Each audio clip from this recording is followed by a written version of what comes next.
السلام عليكم، اهلا بكم في مطبخ لولو. النهارده هنعمل اكله لعشاق الكرشه. انا هنا معايا 3 كيلو من الكرشه. انتوا عارفين الكميه دي اصلا هي بتكش، فلازم نزود الكميه شويه. انا هنا معايا 3 كيلو ومتنضفه، انا جايباها من عند الجزار متنضفه، بس نقعتها بميه وخل وليمون، وقطعتها مكعبات صغيره كده على قد المعلقه.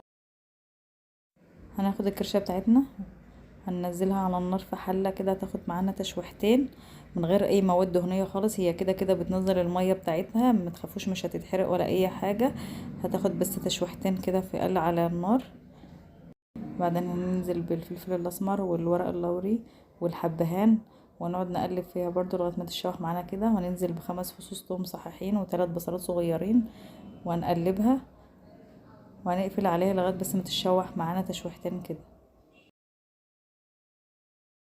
وهنا بعد ما كشفنا الحلة، بعد ما خدت لها تشويحتين، هنقلب فيها تقليبة. شوفي هي نزلت المية بتاعتها ازاي. هنقلبها تقليبة برضو، وهنغطي عليها لغاية ما نجهز المية المغلية بتاعتنا اللي هنضيفها على الكرشة. زي ما انتوا شايفين الكرشة بتاعتنا بعد ما غلت غلوتين، هكون انا محضرة مية مغلية هننزل بها على الكرشة بتاعتنا ونهدي عليها لغاية ما تستوي. وهنا نضيف لها معلقه من الملح، وهنغطيها ونسيبها على نار هاديه لغايه ما نعمل الطشه بتاعتنا الجميله اللي بتتحط على الشوربه اللي بتخليها حمراء. انا من عشاق الشوربه الحمراء بتاع الكرشه، في ناس بتحبها بالصلصه بس انا بحبها بالشوربه. هننزل بكسرولة على النار كده بشويه زيت، هنضيف عليها 5 فصوص توم مفرومين، ونقلبها كده في الزيت. احنا مش هنخليها تتحمر ولا حاجه لغايه ما تطلع ريحتها وتصفر حاجه بسيطه. وهننزل بنص معلقه من الكزبره الناشفه، نقلبها كده زي ما انتوا شايفين. معانا هنا 5 طماطمات مفرومين ومتسبكين، وهنسيبها بس لغاية ما تغلي معانا غلوتين. هي كده كده اصلا متسبكة، نضيف لها بس شوية فلفل اسمر على الطماطم،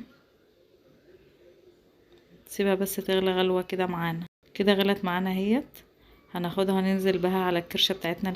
ريحتها تحفة بصراحة ما شاء الله، يا ريت تكون شامين الريحة معانا. وهننزل بها على الكرشة بتاعتنا وهنهدي عليها لغاية ما تستوي.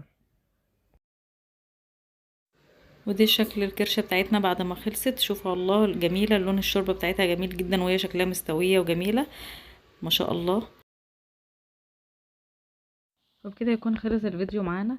يا رب يكون افدتكم باي حاجة، لو حاجة بسيطة. ولو اول مرة بتشوفوني ما تنسوش الاشتراك وتفعيل الجرس عشان يوصلكم كل جديد. وبألف هنا على قلوبكم، والسلام عليكم ورحمة الله وبركاته.